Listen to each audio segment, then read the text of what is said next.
Via ओम नमो भगवते वासुदेवाय। ओम नमो भगवते वासुदेवाय। ओम नमो भगवते वासुदेवाय। ओम नमो भगवते वासुदेवाय। ओम नमो भगवते वासुदेवाय। नारायणं नमस्कृत्य नारायणं नमस्कृत्य नरं चैव नरोत्तमं नरं चैव नरोत्तमं देवीं सरस्वतीं व्यासं देवीं सरस्वतीं व्यासं ततो जयमुदीरये नष्प्रायेषु अभद्रेषु नित्यं भागवत सेवया भगवती उत्तम श्लोके भक्तिर्भवति नैष्ठिकी। ग्रंथ श्रीमद् भागवतम की जय। ग्रंथ श्रीमद् भागवतम स्कंद 5 अध्याय 8 में से आरंभ पढ़ेंगे। भरत महाराज के चरित्र का वर्णन। तो पिछली क्लास में हम पढ़ रहे थे कि कैसे भरत महाराज ने अपना सारा राजपाट और सारा भोग ऐश्वर्य सब कुछ अपने पुत्रों को दे करके और वो निकल पड़े वन की ओर, और ताकि अपना वानप्रस्थ जीवन जो है वो अच्छे से भगवान का भजन करते हुए बिता सकें। और वहाँ गंडकी नदी के पास खुला आश्रम में गंडकी नदी, वहाँ पर जाकर के उन्होंने उसको अपना निवास स्थान बनाया और वहाँ पर भजन करने लगे। तो अब भरत महाराज ने सब कुछ त्याग दिया केवल भजन करने के लिए। तो अब आगे उनके साथ क्या क्या हुआ, ये भरत महाराज के चरित्र का वर्णन इस अध्याय में दिया गया है। कि सुखदेव गोस्वामी कहते हैं कि एक दिन अपने नित्य क्रियाओं से निवृत्त होकर महाराज भरत कुछ क्षणों के लिए गंडकी नदी के तट पर बैठकर अपना भजन कर रहे थे, मंत्र का जप कर रहे थे। और जब महाराज भरत उस नदी के तट पर बैठे थे तो उसी समय एक प्यासी हिरनी जो है वो पानी पीने के लिए आई। और जब वो हिरनी बहुत प्यासी थी और अपनी तृप्ति से वो पानी पी रही थी, तो पास ही वहां पर एक सिंह ने गर्जना की। और क्योंकि हिरनी जो है वैसे ही डरावनी थी और क्योंकि बाहर निकली हुई थी, और कहते हैं कि जो हिरनी होती है वो स्वभाव से ही डरपोक होती है। तो वैसे ही वो स्वभाव से ही डरपोक थी और वो हमेशा ये डरती रहती है, क्योंकि शिकारी अगर वध करता है, शिकार करता है, तो वो हिरण या हिरनी का ही करता है।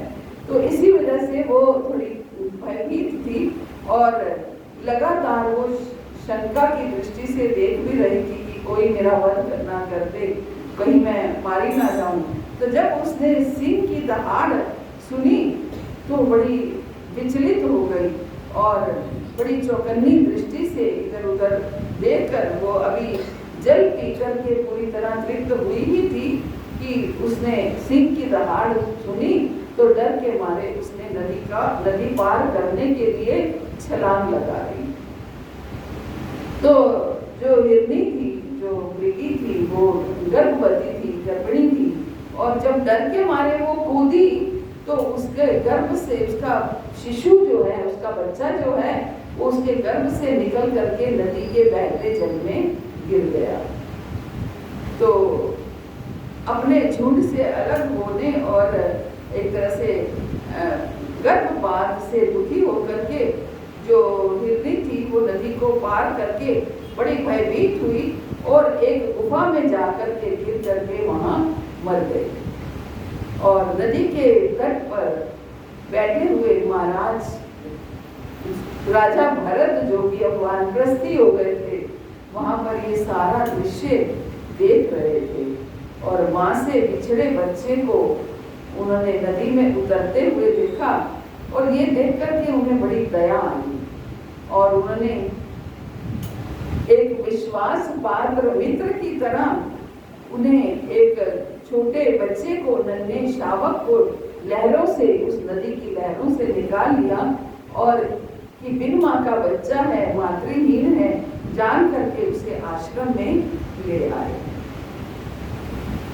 तो क्या समझ में आती है इसमें कि वो उसको आश्रम में ले आएगी।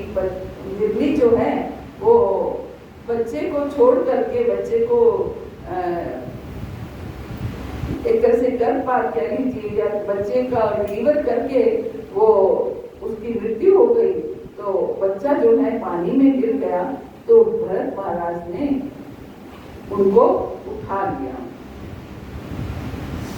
और फिर धीरे धीरे महाराज भरत जो है उस मृग के प्रति अत्यंत वत्सल होते गए धीरे धीरे, क्योंकि उनका पालन करने लगे, उनकी सेवा करने लगे उसकी, तो उसके प्रति वत्सल, एक मातृभाव आने लगा।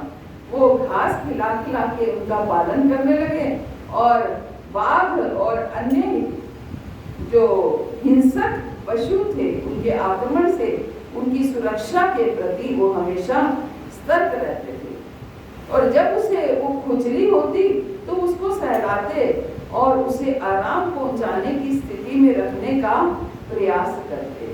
कभी कभी प्रेम के वश में उसे चूमते और इस तरह मृग के पालन पोषण में आसक्त हो जाने से महाराज भरत आध्यात्मिक जीवन के यम नियम भूल गए। यहाँ तक कि धीरे धीरे भगवान की आराधना भी भूल गए। कुछ दिनों के बाद वो आध्यात्मिक उन्नति के विषय में सब कुछ भूल गए। तो पहले श्लोक में पढ़ करके क्या लगा कि भरत महाराज ने कितना नेक काम किया है, कितना अच्छा काम किया है। एक हिरनी के बच्चे को बचाया, उसको पालन पोषण कर रहे हैं, उसको दया कर रहे हैं, उसको लेकर के आए हैं तो उसको खिलाएं पिलाएंगे भी, जो भी करेंगे। लेकिन अब इस श्लोक को पढ़ के क्या लग रहा है कि उनकी उस हिरनी को पालन करने में उनकी भक्ति के यम नियम, भक्ति के सभी काम छूट गए। आध्यात्मिक उन्नति के प्रति जहाँ वो पहले बड़े चिंतित थे तभी तो राजपाट छोड़ा, है ना। आध्यात्मिक प्रगति के प्रति वो चिंतित थे, गंभीर थे, सीरियस थे। लेकिन अब क्या है, वो आध्यात्मिक प्रगति भी उनके बारे में उन्होंने सोचा नहीं। तो जब तक ये सुनो कि भरत महाराज हिरनी के बच्चे को घर ले आए और उनका पालन पोषण किया, तो लगता है कितना अच्छा काम किया। ये हिरनी के बच्चे जो बिन माँ का बच्चा था, मातृहीन बच्चा था, उसको घर में लाए और उसका पालन पोषण करना, भगवान कितने प्रसन्न हुए होंगे इस कार्य से, है ना। हम कहते हैं ना कि हमें हर वो कार्य करना चाहिए जिससे भगवान प्रसन्न हो। तो क्या अगर एक बिन माँ के बच्चे का पालन किया तो उससे क्या भगवान प्रसन्न नहीं होंगे, है ना। फिर भी उनको इस जीवन में भगवत धाम प्राप्त नहीं हुआ, है ना। फिर भी इस जीवन में उन्हें भगवत धाम प्राप्त नहीं हुआ। क्यों है? सब कुछ छोड़ करके वो जंगल में आकर के, वन में आकर के तपस्या कर रहे हैं, भजन कर रहे हैं, तो किस लिए? वो तो घर में रहकर भी कर सकते थे। इसका मतलब क्या है कि सब कुछ छोड़कर आकर के भजन करने से वो आपकी चेतना जो है वो परिवर्तित नहीं होती है। अगर आपकी चेतना में आसक्ति करना है, आप घर छोड़ के आए कि मुझे आसक्ति, घर में रहूंगा तो आसक्ति होगी, लेकिन आसक्ति का टेस्ट लेने के लिए भगवान ने वो मृगी को भेज दिया। भगवान ने आसक्ति का टेस्ट लेने के लिए कि क्या सच में आपने केवल शारीरिक रूप से घर छोड़ा है, आसक्ति छोड़ी है, या सच में आसक्ति की जो वो है अंदर प्रोग्रामिंग है आसक्ति की, वो प्रोग्रामिंग मेरी तरफ डाइवर्ट की है या नहीं, है ना। आसक्ति की प्रोग्रामिंग अभी भी जीवों के प्रति है, लेकिन अगर कोई एक लेमन सुनता है इसको तो कहता है तो कितने अच्छा काम किया। हम देखते हैं कि बहुत से लोग कुत्तों को पालते हैं कि कुत्तों को पालने से क्या होता है, वो एक बेचारे लावारिस लोग हैं, जीव हैं, उनको पुण्य मिलता है कि उनको खिलाना पिलाना। कईयों को तोते पालने का शौक है, कईयों को कबूतर पालने का शौक है कि हम भी तो एक जीव की सेवा कर रहे हैं। तो ये प्रसंग हमें समझाता है कि जीव की सेवा करने में भगवान ने कभी ये नहीं कहा कि आप किसी जीव की सेवा मत कीजिए, लेकिन हम लोग किसी जीव की सेवा करते हैं तो साथ में आसक्ति कर बैठते हैं, है ना, साथ में आसक्ति कर बैठते हैं। ये प्रसंग ये बता रहा है कि सेवा कीजिए लेकिन आसक्ति नहीं होनी चाहिए। हमें तो जीव से भी आसक्ति हो जाती है और सेवा से भी आसक्ति हो जाती है, दोनों चीजों से आसक्ति हो जाती है। अगर हम किसी घर में साफ सफाई का काम करते हैं तो उस घर से भी हमें आसक्ति हो जाती है कि मैंने इतना समय तक इसको मेंटेन रखा, इसकी साफ सफाई की, उस घर से भी आसक्ति हो जाती है। तो इस तरीके से आसक्ति जो है ये कितनी गंभीर जो है विकार है, ये भी एक तरह से। हालांकि भक्ति लैडर में इसको स्थान दिया गया है ना। भक्ति लैडर कहाँ से शुरू होता है? श्रद्धा से शुरू होता है। श्रद्धा के बाद दूसरा साधु संग, तीसरा भजन क्रिया, चौथा अनर्थ निवृत्ति और पांचवा निष्ठा, फिर छठा रुचि, फिर सातवां आसक्ति। सोचिए सातवां कदम जो है वो भक्ति लता में जो है आसक्ति का है, अर्थात प्रेम से केवल 2 कदम की दूरी पर है आसक्ति। अगर आसक्ति जो है वो प्रेम से केवल 2 कदम की दूरी पर है, लेकिन वो आसक्ति करनी किसके साथ है? बस ये सीखना है आसक्ति किसके साथ करनी है। बहुत चीजों से हमें आसक्ति हो जाती है, घर से, परिवार से, बच्चों से, समाज से, अपने मान से, अपनी प्रतिष्ठा से, अपने जो है नेम फेम, इससे लोग हमें जाने, इससे आसक्ति। तो किन किन चीजों से?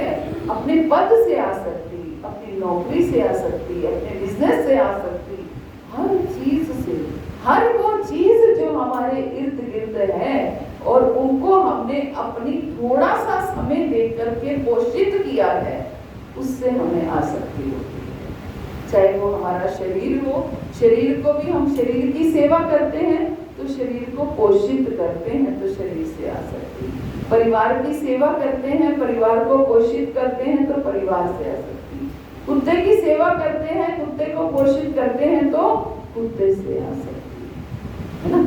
ऐसे ही अपने दुकान पर के अपने बिजनेस पर जो भी कार्य करते हैं उससे आसक्ति, है ना।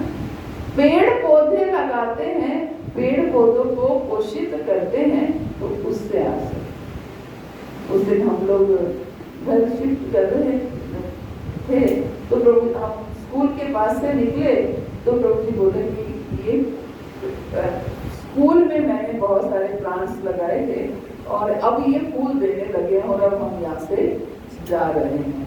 तो आसक्ति हो जाती क्योंकि हमने लगाए हैं, हमने इनको पोषित किया है, अब फल देने का समय आया, अब फूल आए तो हमें भी थोड़ी सी सुगंध आती या सुंदरता देखने को मिलती इन आंखों को, तो लेकिन वो नहीं मिल पाएगी तो अब उनसे। तो जिसका भी हम पोषण करते हैं उनसे हमारी आसक्ति हो जाती है। सीधी सी डेफिनेशन है आसक्ति की कि जिनकी हम सेवा करते हैं उनसे ही हमें आसक्ति हो जाती है। तो ये सेवा अगर का स्थान, ये सेवा का केंद्र अगर सही हो तो आसक्ति उनसे हो जाएगी, है ना। अगर सेवा का केंद्र सही हो, हम किसकी सेवा कर रहे हैं तो उस हमारी आसक्ति भी उनसे हो जाएगी। तो हमें क्या देखना है, किससे आसक्ति कर रही है। तो भरत महाराज का प्रसंग बहुत महत्वपूर्ण है कि हमारी आसक्ति कैसे करनी है, किससे करनी है। तो लेकिन कहते हैं ना कि ये चीजें जो है अपने हाथ में नहीं होती हैं, ये ऑटोमेटिकली हो जाती है। लेकिन ऑटोमेटिकली कैसे होती है, ऑटोमेटिकली कैसे होती है, ऐसे ऑटोमेटिकली नहीं हो सकती। अगर कुत्ते से आसक्ति है तो कुत्ते तो गली में बहुत हैं, फिर हमें सब कुत्तों से आसक्ति क्यों नहीं होती। जिसकी सेवा करते हैं, जिसके ऊपर हमने अपना श्रम लगाया है, जिनको हमने पाला पोसा है, जिनके ऊपर श्रम लगाया है, उनसे हमारी आसक्ति हो जाती है। एक कोई निर्जीव चीज भी है, उसकी भी अगर हम रोज साफ सफाई करते हैं, एक पॉट है, कांच का पॉट है, रोज उसको हम पोंछते हैं, रोज अच्छे से संभालते हैं, तो जब वो टूटता है तो हमें दुख होता है, क्योंकि उसको हमने पोषण किया है, उसकी हमें सेवा। भगवान की करने के लिए आते हैं और किसी की सेवा करके उससे आसक्ति करते हैं, तो भगवान से इतनी नहीं लगती, भगवान से इतनी नहीं लगती। इसका मतलब क्या है, हम सेवा जिसकी करते हैं, अगर पक्षी घर में आते हैं उसकी सेवा करते हैं तो उनसे आसक्ति होती है, लेकिन भगवान की सेवा करने से हमारी भगवान में आसक्ति नहीं होती, क्योंकि हमारी सेवा के लेवल में अंतर होता है। हम जो चीजें रिस्पॉन्ड कर रही हैं उनकी सेवा हम इस तरीके से करते हैं क्योंकि वो रिस्पॉन्ड कर रहे हैं कि हमें पता चल रहा है कुत्ते की हम सेवा कर रहे हैं, तो कुत्ता हमें हमारे पैर चाट रहा है, हमें अपना प्रेम दिखा रहा है, कुत्ता हमें अपना प्रेम दिखा रहा है कि हाँ ये मेरा मालिक है, ये मेरी सेवा करता है। इवन एक पक्षी भी, अगर आप एक पक्षियों को जल डालते हैं, दाना डालते हैं, तो आप देखेंगे पक्षी भी, वही पक्षी रोज उसी समय पे आपका जल ग्रहण करने के लिए आ जाएंगे।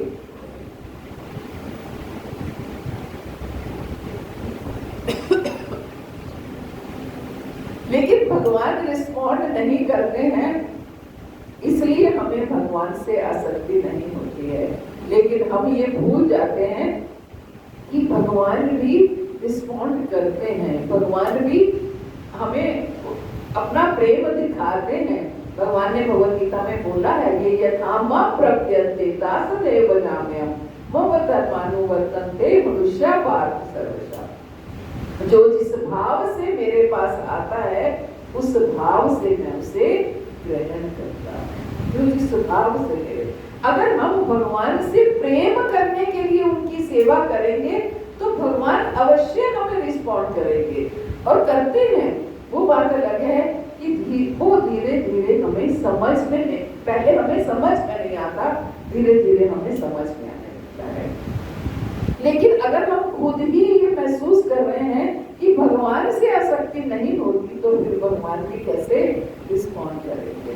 तो इसलिए हमें अपने प्रेम में प्रगाढ़ता लानी होगी, प्रेम में, अपनी सेवा में प्रगाढ़ता लानी होगी, दृढ़ता लानी होगी, तब जाकर के हमारी आसक्ति हो पाएगी। आसक्ति कब होती है? जब हम नियमित रूप से और अकारण रूप से हम किसी की सेवा करते हैं, उससे हमारी आसक्ति होती है। नियमित रूप से और अकारण, नियमित मींस रोज उनकी सेवा करनी है और अकारण सेवा करनी है। अकारण का अर्थ क्या है? बिना किसी स्वार्थ के, बिना किसी स्वार्थ के हमें उसकी सेवा करनी, तब हमें आसक्ति हो सकती है। क्योंकि भगवान की सेवा जब हम करते हैं तो उसमें हमारा कारण भी होता है और उसमें वो हम नियमित कई बार नहीं भी कर पाते हैं, है ना। तो नियमित हो और अकारण हो तो आसक्ति अवश्य होगी। बात अलग है कि समय लग सकता है, लेकिन नियमित और अकारण होने से हमारी आसक्ति अवश्य होगी। प्रभुपाद कहते हैं कि इससे ये समझ सकते हैं कि हमें अपने कर्तव्यों के प्रति कितना सतर्क रहना चाहिए। हम बहुत सारा जीवन ये कहते हुए निकाल देते हैं कि मेरे कर्तव्य हैं, ड्यूटीज भी तो निभानी है, कर्तव्य भी तो करने हैं, लेकिन कर्तव्यों की क्या सीमा है ये हमें समझना पड़ेगा। हमें सतर्क रहना पड़ेगा कि कर्तव्य क्या है, हमारे क्या कर्तव्य हैं। हम पहले अपने बच्चे पालते हैं तो कर्तव्य हैं, फिर अपने बच्चों का विवाह किया, सब कुछ किया, लगता है अब कर्तव्यों से निवृत्ति हो गई, अब अपने अपने घर चले गए। फिर समय आता है अपने बच्चों के बच्चे का, है ना। फिर उसमें उनमें इतने आसक्त हो जाते हैं कि लगता है कि अब इनको पालना भी तो मेरा कर्तव्य है, क्योंकि बहू नौकरी करती है इसलिए मेरा कर्तव्य है, नहीं तो कैसे बच्चों का पालन पोषण होगा। तो इस तरीके से कर्तव्यों की क्या सीमा है ये हमें खुद को समझना पड़ेगा, खुद को ये इसकी कैलकुलेशन लगानी पड़ेगी। लोग अपने बच्चों के बच्चे या कुछ भी ऐसे करने के लिए, उनका पालन पोषण करने के लिए इतना अपना जो समय जो है अपने भजन का समय होता है वो समय उसमें लगा देते हैं। मैं ये नहीं कह रही हूँ कि उनका पालन पोषण नहीं करना है। आजकल के समय में जहाँ दोनों पति पत्नी सर्विस में हैं तो पालन पोषण करना जरूरी है, लेकिन एक उनमें आसक्त होना और एक ड्यूटी की तरह पालन पोषण करना, इन दोनों में अंतर है। आप अपने भजन के समय को अलग रख करके केवल एक कर्तव्य बुद्धि से उनका पालन पोषण कर सकते हैं। नहीं तो क्या है, नहीं तो हम उनमें फंसेंगे, संसार में फंसेंगे, फिर उनसे हमारी आशाएं होंगी क्योंकि हमने उनका पालन पोषण किया है, फिर आशाएं बढ़ती जाएंगी। इसलिए हमें अपने कर्तव्य के प्रति सतर्क रहना चाहिए और यम नियमों का पालन करते हुए नियमित रूप से हरे कृष्ण महामंत्र का जप करते रहना चाहिए। हम कर्तव्य ड्यूटीज निभाएं, लेकिन नियमित रूप से अपने भजन को, अपने जप को हम नियमित रूप से करते रहे, नियमित रूप से हम अपने कार्यों को करते रहे, नियमित रूप से अपनी आध्यात्मिक प्रगति के प्रति हमेशा चिंतित रहे और हमेशा जो है सतर्क रहे और हमेशा दृढ़ रहे। इससे क्या होगा, आप अपने कर्तव्यों को करते हुए भी आध्यात्मिक प्रगति करते रहे। भरत महाराज ने क्या किया, वो अपने, ठीक है, एक हिरनी के बच्चे को उन्होंने देखा तो उनका उस समय कर्तव्य था कि वो उनकी हेल्प करें। उन्होंने हेल्प की, कर्तव्य बुद्धि से करते रहते। थोड़ा सा बच्चा बड़ा हो गया, जैसे वो अपना काम खुद कर रहा है तो ठीक है, अब तुम जंगल में जाओ। फॉरेन कल्चर इस मामले में मुझे बहुत अच्छा लगता है। 18 साल का बच्चा होता है तो उसको घर से बाहर कर देते हैं कि अब आप तुम अपना कमाओ और अपना खाओ, नो आ सकती, अपना अलग अलग से अपना जीवन जियो। यहाँ तक हमारी ड्यूटी थी, अब हमारी कोई ड्यूटीज की एक सीमा रेखा बांध रखी है। जहाँ इतनी आसक्ति है माता पिता को बच्चों से, कभी कभी उस आसक्ति का के वश में वो अपने बच्चों के परिवार तक खराब कर देती है।